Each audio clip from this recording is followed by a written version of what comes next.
I'll tell you how much Obama cares about the middle class, the so-called middle. I don't like this class stuff because we're Americans, and the government tries to categorize us, puts us in these castes. Based on what? The Internal Revenue Code? We're Americans, for crying out loud. This class, that class. You can't even define it. But it benefits the government, it benefits demagogues to do that, to turn one against the other. But Obama doesn't care about what you pay or what your taxes are. I'm going to prove it to you. You've heard this before. When was this, Mr. Producer? Remind me. This is 2009, Obama. By the way, most of you use electricity? Mark, what kind of question is that? Okay, well, listen. Go. The issue of coal, the problem is not technical, and the problem is not, sufficient mastery of the legislative intricacies of Washington.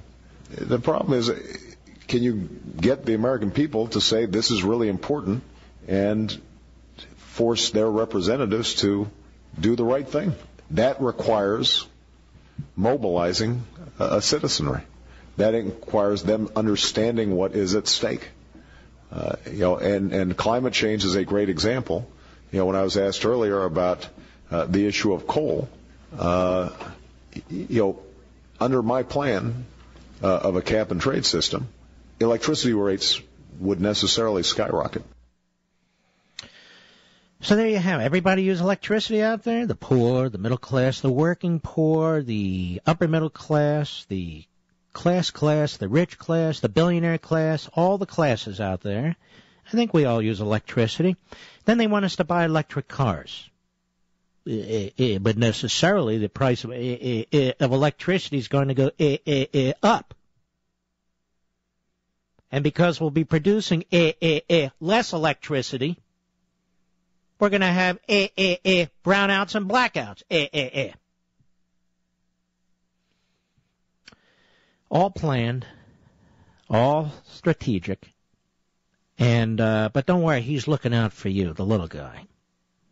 And look how they've dumbed us down.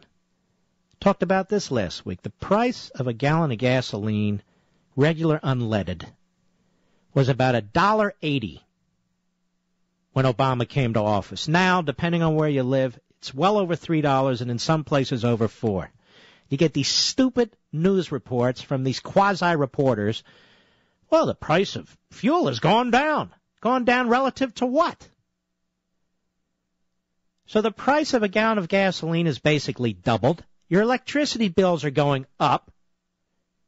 The price of fuel is going up, which is why the price of food is going up. Because farmers need fuel, truckers need fuel, and grocery stores need fuel.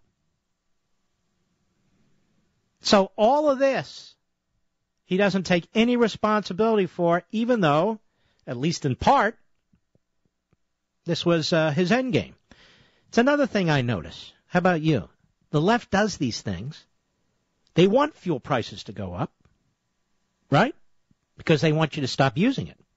They want you to ride bicycles to work and wear propellers on your cap and buy battery-operated heated socks and all kinds of stupid stuff if they have their way, right?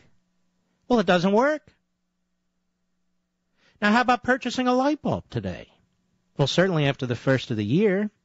I don't care if Republics were involved in this too or not. Price of a light bulb is about to go up. Get buy one of those spaghetti mercury-filled light bulbs. For the children. For fresh air and clean water. For the environment. No, not at all. It's the government exercising its muscle over you.